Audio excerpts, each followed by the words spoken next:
Hello dear student, today my physics topic वैद्युत द्विध्रुव के कारण वैद्युत क्षेत्र की तीव्रता बहुत ही मोस्ट इंपोर्टेंट टॉपिक है, क्योंकि हर साल परीक्षा में 5 नंबर का या 3 नंबर का आने वाला क्वेश्चन है। हर साल परीक्षा में पूछने वाला क्वेश्चन है। इसकी दो स्थितियां हैं, दोनों स्थितियों को ड्रा करेंगे।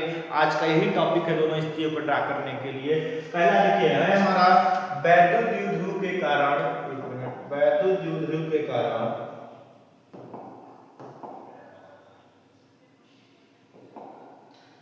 वैद्युत द्विध्रुव के कारण वैद्युत क्षेत्र की तीव्रता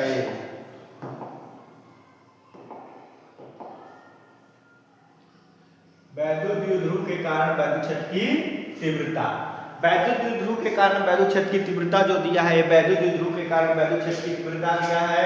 इसके दो स्थितियां हैं। पहली स्थिति है अच्छी स्थिति, यदि बिंदु द्विध्रुव के लाइन पर हो, यानी अच्छी स्थिति का मतलब अक्ष पे हो।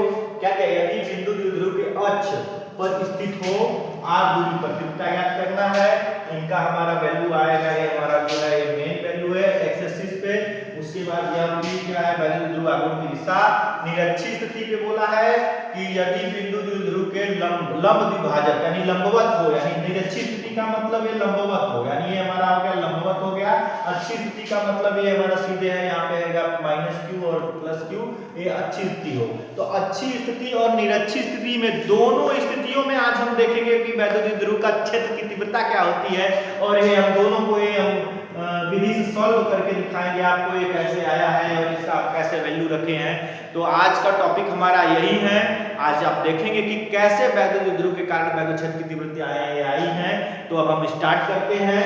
तो पहले इसको क्लियर कर लेते हैं, ऑल क्लियर कर लेते हैं, उसके बाद हम अपने मन से जो भी है उसको करेंगे।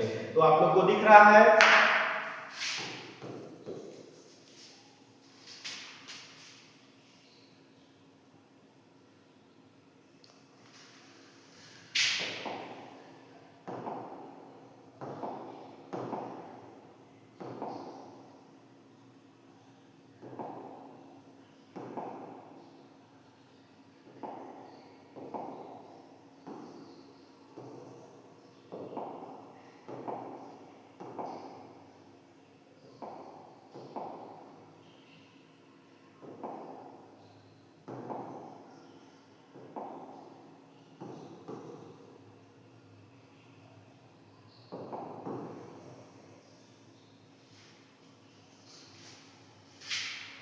तो हमारा टॉपिक है वैद्युत द्विध्रुव के कारण वैद्युत क्षेत्र की तीव्रता। टॉपिक हमारा पहला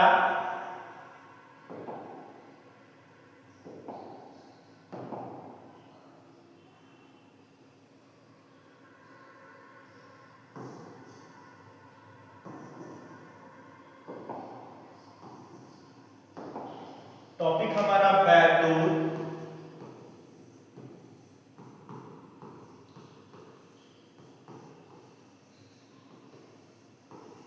ध्रुव के कारण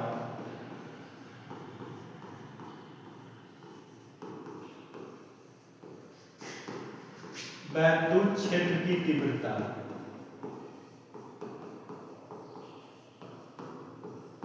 देखिए, वैद्युत द्विध्रुव के कारण जो वैद्युत क्षेत्र की तीव्रता होता है बहुत ही इंटरेस्टिंग है। इसमें थोड़ा डेरिवेशन है, थोड़ा ध्यान से समझिएगा। तीव्रता इनको दो भागों में बांटा गया। पहला है हमारा अच्छी स्थिति,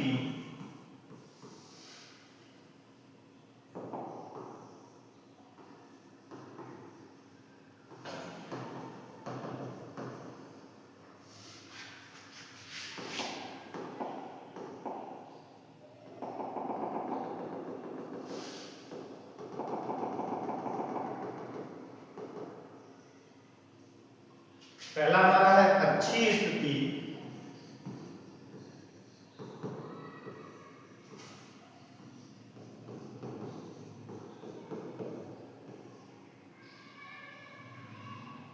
और दूसरा हमारा है निरक्षी स्थिति।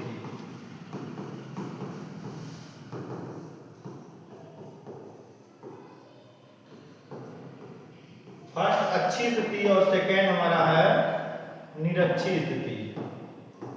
अच्छी स्थिति और निरक्षी स्थिति, दोनों स्थितियों में हम देखेंगे वैद्युत क्षेत्र की तीव्रता क्या होती है। तो फर्स्ट हेडिंग हमारा है, पहला हेडिंग है कि अच्छी स्थिति में वैद्युत क्षेत्र की तीव्रता, अच्छी स्थिति में वैद्युत क्षेत्र की तीव्रता।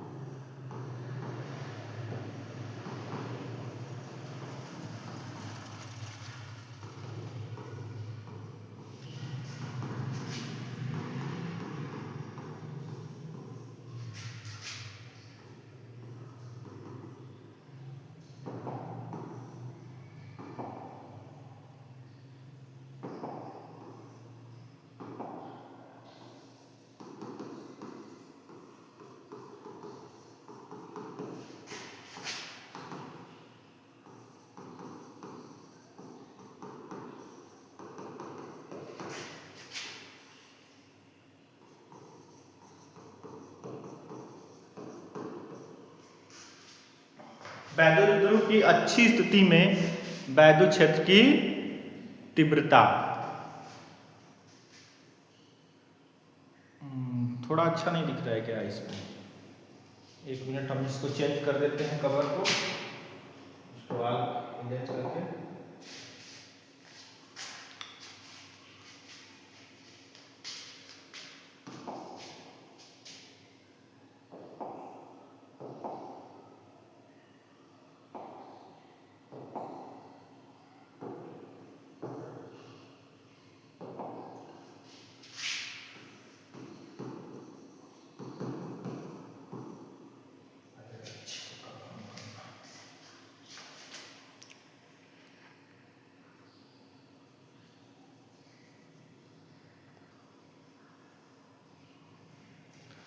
वैद्युत द्विध्रुव के कारण अच्छी स्थिति में वैद्युत क्षेत्र की तीव्रता देख लेते हैं। तो अच्छी स्थिति में वैद्युत क्षेत्र की तीव्रता देखिए, वैद्युत ध्रुव बनाएंगे, एक -q आवेश और एक +q आवेश। वैद्युत द्विध्रुव क्या बोलता है कि जब हम दो समान आवेश को अल्पतम दो समानता विपरीत आवेश को अल्पतम दूरी पर रखते हैं तो उनमें से एक आवेश और अल्पतम दूरी का गुणनफल वैद्युत द्विध्रुव के बराबर होता है। तो बोला माना होना नहीं लिख पा रहा हूँ, सीधे हल करूंगा। पहले माना में लिखा, माना Q1 और Q2 दो आवेश के बीच की दूरी हमने 2L मान लिया है, 2L, और इसका एक मिड पॉइंट है मध्य बिंदु O से, वो बिंदु मध्य बिंदु O से R दूरी पर स्थित, मध्य बिंदु O से R दूरी पर स्थित एक बिंदु P है जहां पर वैद्युत क्षेत्र की तीव्रता की गणना करनी है। और ये हमारा A पॉइंट है, ये हमारा B पॉइंट है। अब यहां से यहां तक की दूरी L है और यहां से यहां तक की दूरी L है। A पॉइंट से यहाँ P तक की दूरी हमारा है R प्लस L, क्योंकि देखिए यहाँ इतना R है और ये L बढ़ रहा है तो R प्लस L, और यहाँ से यहाँ तक की दूरी है R माइनस L, यहाँ से यहाँ तक की दूरी R माइनस L, ये दूरी R प्लस L है। अगर मान लिया कि यहाँ पे वैद्युत क्षेत्र की तीव्रता हमारा E1 है, A बिंदु पर E1 है, B बिंदु पर E2 है, तो कुल तीव्रता कितना हो जाएगा? कुल तीव्रता E बराबर E1 प्लस E2, E बराबर E1 plus E2। Equation number first यहां से लिखेंगे, जबकि E1 बराबर 1/4 pi epsilon 0 epsilon not, 1/4 pi epsilon not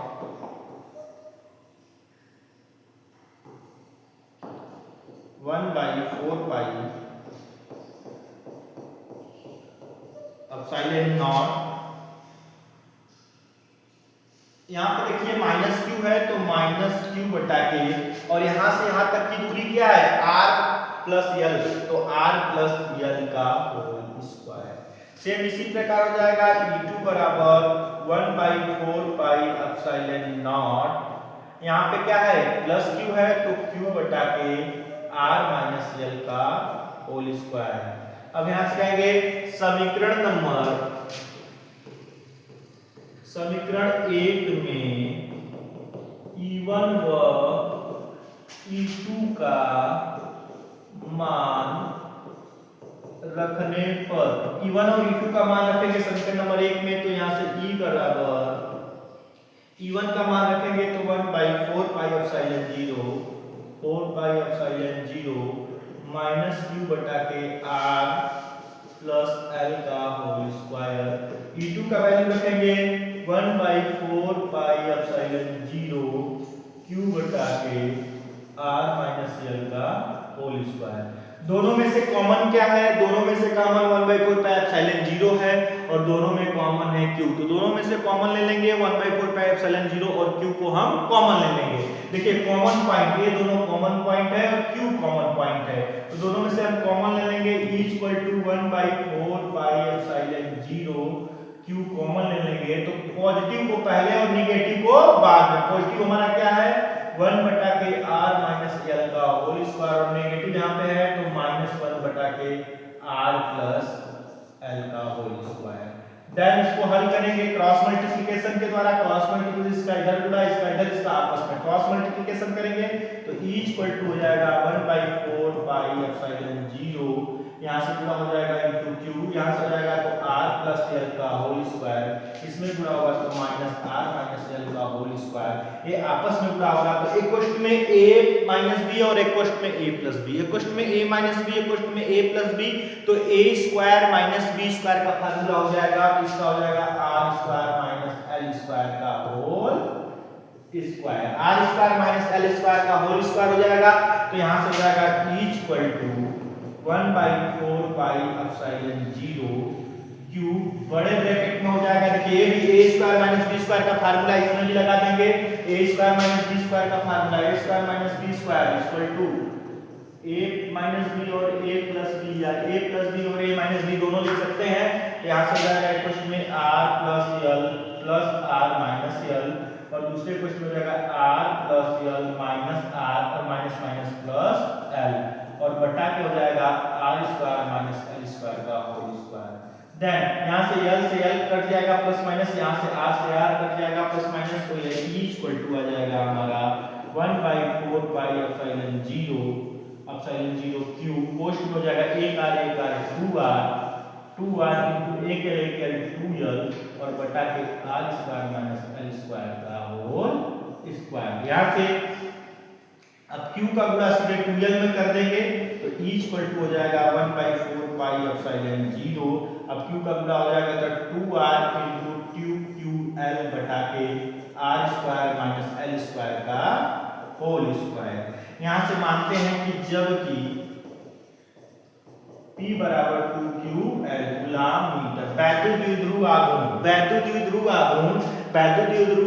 P बराबर 2ql होता है। तो अब यहां से हम मानेंगे इसको P बराबर 2ql। अब यहां से इसके बाद यहां से करते हैं, देखिए ये हमने कर दिया, ये पहले उतारना पहले a फिर o, वहां से करते हैं। अब यहां पे मान रख देंगे e की, तो यहां से हो जाएगा e equal to 1/4 pi epsilon 0 2r into p बटा के r square minus l square का होल स्क्वायर। यहां से लिखेंगे जबकि r is greater than l, यानी r l से बहुत बड़ा है, r l से बहुत बड़ा है। देखिए r की दूरी यहां से यहां तक है, l की दूरी यहां से, a दूरी हमारा l है लेकिन a दूरी हमारा r है, तो r बहुत बड़ा है l से, r बहुत बड़ा l से, तो मान लेंगे कि r एकदम अल्पतम सूक्ष्म है। वैद्युत ध्रुव में क्या बताया था कि एकदम सूक्ष्म दूरी पर रखते हैं, अल्पतम नगण्य दूरी पर रखते हैं, तब वैद्युत ध्रुव बनता है। वैद्युत ध्रुव क्या कहलाता है कि जब कोई भी दो तत्व या दो भी वस्तु को, जैसे जो भी हमारा है, जैसे दो तत्व है जो भी है HCl हो गया, तो उनको अल्पतम दूरी पर रखते हैं, एकदम अल्पतम दूरी, उनका आवेश का मल्टीप्लाई और दूरी का मल्टीप्लाई करते हैं तो वैद्युत ध्रुव आघूर्ण हो जाता है। तो वैद्युत ध्रुव को अल्पतम दूरी पर रखते हैं, मान लिए कि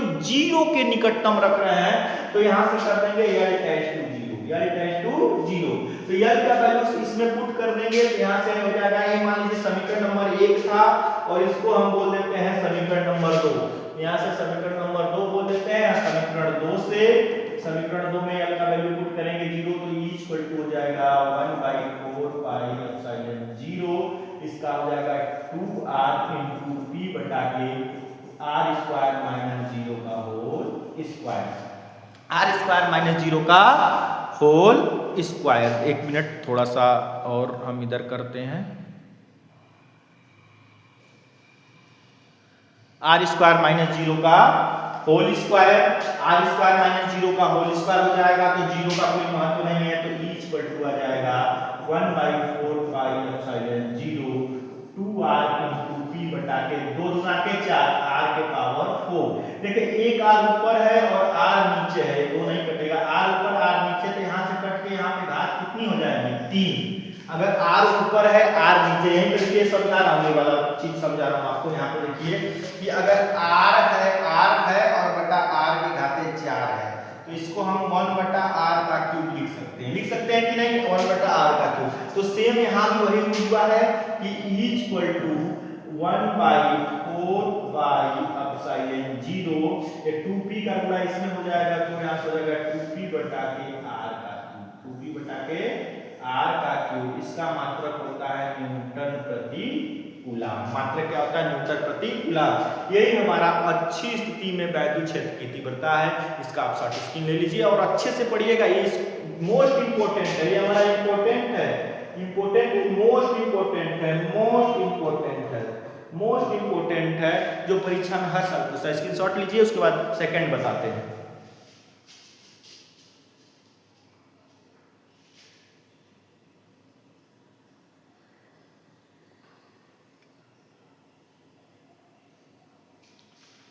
अब हमारा सेकेंड टॉपिक है कि वैद्युत द्विध्रुव के कारण निरक्षी स्थिति में वैद्युत क्षेत्र की तीव्रता।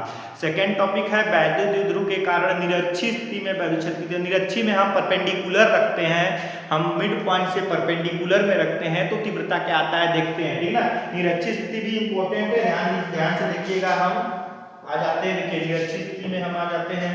ये हमारा एक वैद्युत द्विध्रुव माइनस क्यू, और थोड़ा सा हम पेन का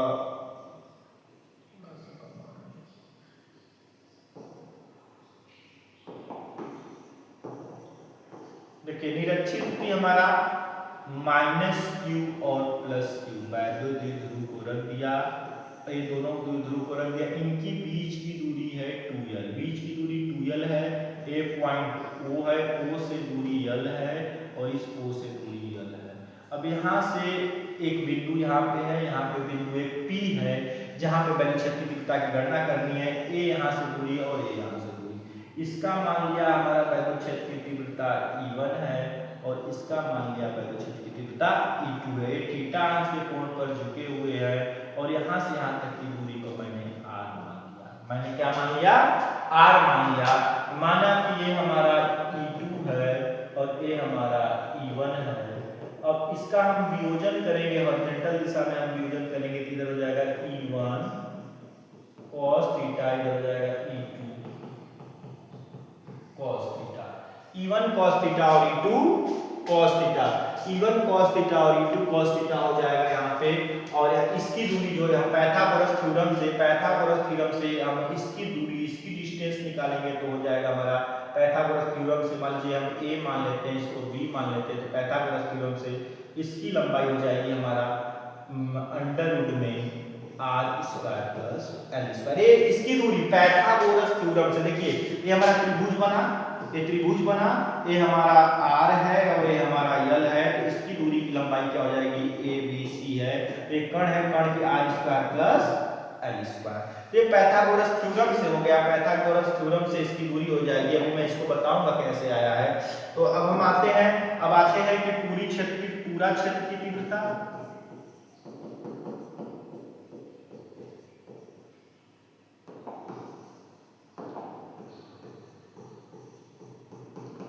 पूरा क्षेत्र की तीव्रता E बराबर हो जाएगा E1 cos theta plus E2 cos theta. इसमें cos थीटा कॉमन है तो E इक्वल टू हो जाएगा E1 plus E2 cos theta. यहां से करेंगे, जबकि E1 बराबर 1/4 पाई एप्सिलॉन 0 Q बटा के, इसकी दूरी क्या है? अंडर रूट में r² प्लस l² का होल स्क्वायर। उसी प्रकार E2 बराबर 1/4 पाई एप्सिलॉन 0 Q बटा के, वही दोनों Q ही रहेगा क्योंकि पॉजिटिव नेगेटिव रखते हैं तो यहाँ भी नेगेटिव करना पड़ेगा क्योंकि विपरीत दिशा में वैद्युत क्षेत्र की तीव्रता एक सदिश राशि होती है, तो इधर दिशा में तो इसलिए हमने पॉजिटिव मान लिया है। और इसको आवेश को भी पॉजिटिव रखेंगे, आवेश को भी पॉजिटिव रखेंगे और इसको भी पॉजिटिव रखेंगे। तो यहाँ से हो जाएगा r² प्लस l² का whole square, r² plus l² का होल स्क्वायर। और यहाँ से देखिए cos थीटा की वैल्यू आ जाती है, हमारा cos थीटा की वैल्यू हो जाती है cos थीटा बराबर आधार बटा के कण। आधार क्या है? l है और हमारा कण क्या है? अंडर रूट में r² प्लस l²। ये हमारा समीकरण नंबर 1 है। यहाँ से कहेंगे समीकरण 1 से, समीकरण 1 क्या है? E इक्वल टू E1 की वैल्यू क्या है? स्क्वायर हटा देंगे तो कण ही हट जाएगा, स्क्वायर हटा देंगे कण ही हट जाएगा। E1 की वैल्यू है 1/4 पाई एप्सिलॉन 0 Q बटा के r² plus l² plus E2 की वैल्यू है 1/4 पाई एप्सिलॉन 0 Q बटा के r² plus l² into cos theta की वैल्यू है l बटा अंडर रूट में r² प्लस l²। तो देन हम देखो एक ए और एक ए मिलके कितने हो गए 2, एक एक मिलके कितना हो गया 2, एक और एक मिलके कितना हो गया 2 हो गया। तो यहाँ से E इक्वल टू हो जाएगा 1/4 पाई एप्सिलॉन 0, एक क्यू मिलके 2 क्यू हो जाएगा, तो 2 क्यू बटा के हो जाएगा r square plus l square, और इनटू हो जाएगा l बटा के अंडर रूट में r square plus l square. इसका इसमें मल्टीप्लाई हो जाएगा तो E इक्वल टू हो जाएगा 1/4 पाई एप्सिलॉन 0 2ql बटा के, देखिए करणी a इंटू करणी में a इंटू करणी में a का गुणा करते हैं तो a की पावर 3/2 आता है। कैसे आता है एक बार और देख लीजिए, a इंटू करणी में a का पावर होता है 1/2, बेस समान है घातें आपस में जुड़ जाएगी तो a प्लस 1/2, तो 2 एक कम 2 एक 3, a के पावर 3/2। तो सेम देखिए एक बिना करणी एक घाते एक का घात 1/2, तो इसका इसमें मल्टीप्लाई होगा, जब इसका इसमें मल्टीप्लाई होगा तो हमारा क्या आ जाएगा, देखिए इसका इसमें मल्टीप्लाई होगा तो इसका अगर इसमें मल्टीप्लाई करेंगे तो हो जाएगा r square plus l square के पावर 3/2। ये समीकरण नंबर 2 हो गया। यहां से कहेंगे जबकि P बराबर 2ql कूलाम मीटर, ये हमारा वैद्युत द्विध्रुव है, वैद्युत द्विध्रुव आघूर्ण है P बराबर 2ql कूलाम मीटर। यहाँ से कहेंगे समीकरण नंबर 2 से, समीकरण नंबर 2 हमारा है E equal to 1/4 pi epsilon 0 2 है तो यहाँ पे हो जाएगा 0, यहाँ पे 2ql के दर पे हम P रख देंगे, P बटा के r square plus l square के पावर 3/2। यहाँ पे वही फिर से करेंगे कि हमारा ये समीकरण नंबर 3 आ गया। यहाँ से कहेंगे कि जबकि r is greater than l से r बहुत बड़ा है, l से r बहुत बड़ा है, कहीं ना कहीं l बहुत छोटा है, वैद्युत द्विध्रुव में अल्प दूरी बोलता है, तो मान लेंगे कि l हमारा 0 के समीप है, 0 के समतुल्य है, l tends to 0, l tends to 0 मान लेंगे। तो यहाँ पे समीकरण नंबर 3 से, समीकरण 3 में मान रख देंगे कि E equal to 1/4 pi epsilon 0 P बटा के r स्क्वायर प्लस l का मान 0 का होल स्क्वायर अपान 3/2। अब यहाँ से E equal to 1/4 pi epsilon 0 P बटा के r स्क्वायर के पावर 3/2, 2 से 2 हमारा कैंसिल हो जाएगा, 2 से 2 कैंसिल हो जाएगा तो हो जाएगा E equal to 1/4 pi epsilon 0 P बटा के r3। यही हमारा आ गया P बटा r3 है, P बटा r3 एक मिनट, ओहो 1 2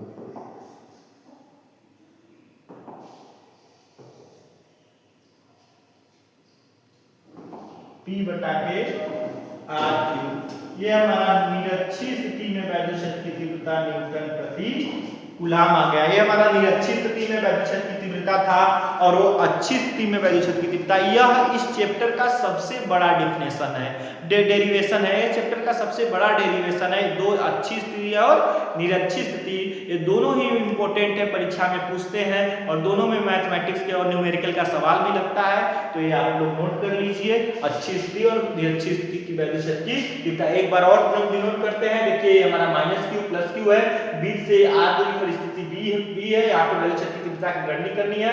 q का E1 प्लस q का E2 है, इधर से E2 इधर से E1 का वियोजन करेंगे, E1 cos थीटा है जेंटल में, E2 का वियोजन E2 cos थीटा, पूरा क्षेत्र था E बराबर E1 cos theta plus E2 cos theta, cos common होगा तो E1 plus E2 cos theta. समीकरण नंबर 1, E1 का वैल्यू 1/4 पाई एप्सिलॉन q बटा के अंडर में r square plus l square.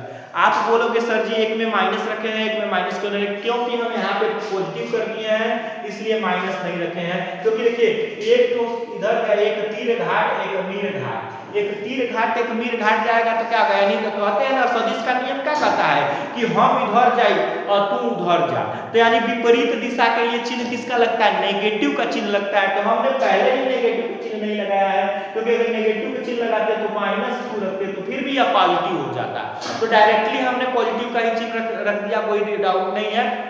तो इसलिए इन सबों का इसमें से बस मैं मान वैल्यू पुट किया हूं और cos थीटा का वैल्यू हमारा कैसे आया देखिए, ये हमारा लंब, ये आधार और ये कर्ण। कर्ण का कैसे निकाले हैं, लंब का स्क्वायर धन आधार का स्क्वायर रूट में कर्ण हो गया है, तो आधार बटा कर्ण cos थीटा आ गया है। ई बराबर ये हमारा e1 का वैल्यू, ये हमारा e2 का वैल्यू।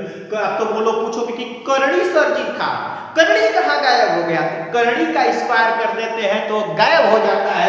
देखिए कर्णी का स्क्वायर किए हैं, यहाँ पे देखिए कर्णी का स्क्वायर हो गया, तो कर्णी को मैंने पहले से ही गायब कर दिया था। तो ध्यान दीजिएगा यहाँ पे, जब यहाँ पे कर्णी जब गायब हो गया है तो भैया ये कर्णी को कहाँ से लिखेंगे, लिखेंगे कर्णी नहीं लिखेंगे, नहीं लिखा जाएगा, तो कर्णी गायब हो गया है। तो यहाँ से हो जाएगा और cos थीटा की वैल्यू हमने रख दिया है L बटा अंडर में r स्क्वायर प्लस स्क्वायर। देखो सेम है जैसे हम करते हैं कि a plus a equal to 2a, तो इसी प्रकार ये दोनों सेम वैल्यू है तो जुड़ के क्या हो जाएगा, e बराबर 1/4 पाई स्क्वायर 8q 2q और सेम उसी तरह r square plus l square into l by under में r स्क्वायर l स्क्वायर।